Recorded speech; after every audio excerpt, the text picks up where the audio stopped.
ಅಪ್ಪನ ಆಜ್ಞೆಯಂತೆ ಊರಿಗೆ ಬರಬೇಕೆಂದು ಪತ್ರ ಬಂದಿರುವಾಗ ಈ ಅರವಿಂದ ಎಲ್ಲ ಹೋಗಿದ್ದಾನೋ ಏನೋ. ಸ್ವಲ್ಪ ಜ್ಞಾಪಕ ಶಕ್ತಿ ಕೂಡ ಕಡಿಮೆ. ನಾನೇ ಹೊರಟೋದ್ರಾಯ್ತು.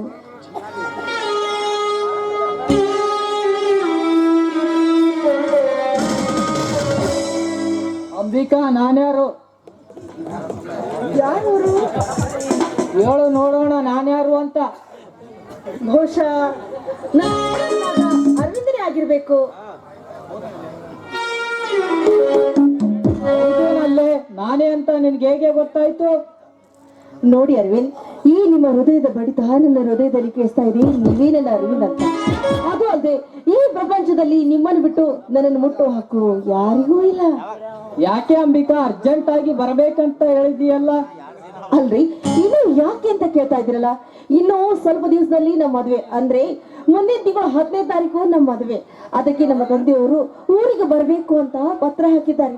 ಅದಕ್ಕೆ ನಾನು ಇವತ್ತು ಧರ್ಮಾಪುರಕ್ಕೆ ಹೊರಟಿದ್ದೇನೆ. ಹೋಗ್ಬೇಕು ಅಂದ್ರೆ ನನ್ನ ಮನಸ್ಸು ಯಾಕೋ ಒಂಥರ ತಳಮಳ ಆಗ್ತಾ ಇದೆ. ಯಾಕೆ ಅಷ್ಟೊಂದು ಭಯ? ಮದುವೆ ಆಗೋವರೆಗೂ ನಿಮ್ಮನೇಲಿ ಇರ್ತೀಯ, ಮದುವೆ ಆದ ನಂತರ ನಮ್ಮನೆಗೆ ಬರ್ತೀಯ. ಏನಿದ್ರು ಇನ್ನು 15-20 ದಿವಸ ಮಾತ್ರ. ಮತ್ತೆ ನಮ್ಮ ಮದುವೆಗೆ ಮುಖ ಕಾಣಿಸುವುದಲ್ಲ. ಏನು 15 ದಿವಸನ? ನೋಡಿ, ನಿಮ್ಮನ್ನು ಬಿಟ್ಟು ಒಂದು ನಿಮಿಷ ಕೂಡ ನನ್ನ ಇರೋದಕ್ಕಾಗಲ್ಲ. ಹೀಗಿರುವಾಗ ನನ್ನ ಮನಸ್ಸು ತುಂಬಾ ನೋವಾಗುತ್ತೆ.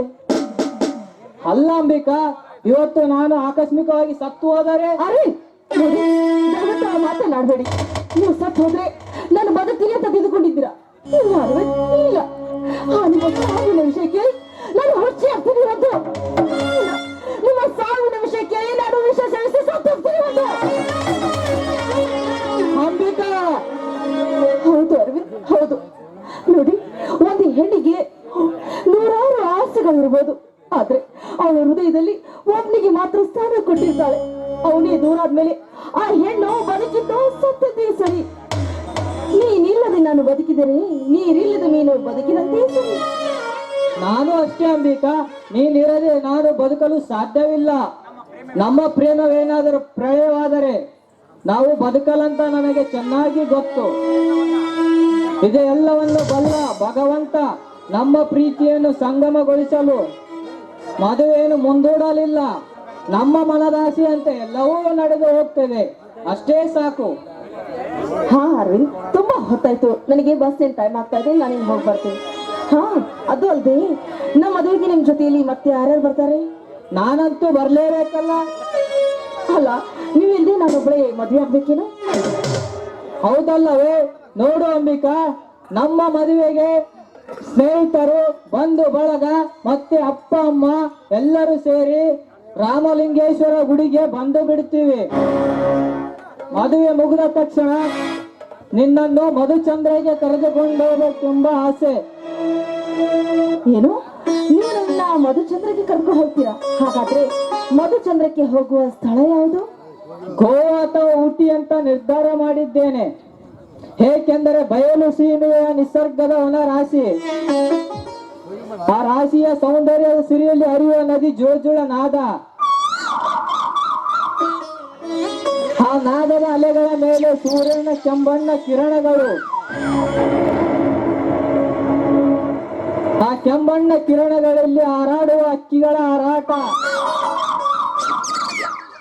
ಮಧುರವಾಣಿ ಕೇಳುವ ಕೋಗಿಲೆ ಇಂಪಾದ ಧ್ವನಿ. ಎಷ್ಟೊಂದು ರಮ್ಯವಾಗಿರುವಾಗ ಅಂಬಿಕಾ, ಆ ಸಮಯದಲ್ಲಿ ನಾವಿಬ್ಬರು ನದಿಯ ದಂಡೆಯ ಮೇಲೆ ಹಪ್ಪಿಕೊಂಡು ನಿಲ್ಲುವ ಭಾವಚಿತ್ರ ನಿಜಕ್ಕೂ ಪ್ರೇಮ ಸಂಕೇತವಾಗಿ ಕಾಣುವುದು. ಎಷ್ಟೊಂದು ಆಸೆ ಕನಸುಗಳನ್ನ ಕಟ್ಟಿಕೊಂಡಿದ್ರಿ. ಆದಷ್ಟು ಬೇಗ ಆ ದೇವಿ ನಿಮ್ಮ ಹಸ್ತಗಳನ್ನ ಕೈಗೊಳ್ಳಿ ಅಂತ ಆ ದೇವರಲ್ಲಿ ನಾನ್ ಬಿಡ್ಕೋತೀನಿ. ಹಾ, ನಾನಿನ್ನು ಹೋಗ್ತೀನಿ. ಹೋಗ್ತೀನಿ ಅಂತ ಹೇಳಬಾರದು, ಹೋಗಿ ಬರ್ತೀನಿ ಅಂತ ಹೇಳಬೇಕು. ಸರಿ ರಾಯ್ರೆ, ನಾನಿನ್ನು ಹೋಗಿ ಬರ್ತೀನಿ, ಆಯ್ತಾ? ಇಷ್ಟು ಹೇಳೋದಕ್ಕೆ ನನ್ನನ್ನು ಇಲ್ಲಿವರೆಗೆ ಕರೆಸಿದ್ದೀಯ ಅಂಬಿಕಾ? ಮತ್ತೇನು ಕೊಡ್ಬೇಕಾಗಿತ್ತು? ನೀನು ಬರೋವರೆಗೂ ನಾನು ಸಮಾಧಾನ ಆಗುವಂತೆ ಮುತ್ತು ಕೊಟ್ಟು ಹೋಗು. ಏನು, ಸಿಹಿ ಮುತ್ತು ಕೊಡ್ಬೇಕಾ? ಸರಿ, ಹಾಗಾದ್ರೆ.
ಏ ಅಂಬಿಕಾ ಐ ಲವ್ ಯು ಕಣೆ.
ಹಾ ಅರವಿಂದ್, ನಾನು ಹೋಗಿ ಬರ್ತೀನಿ.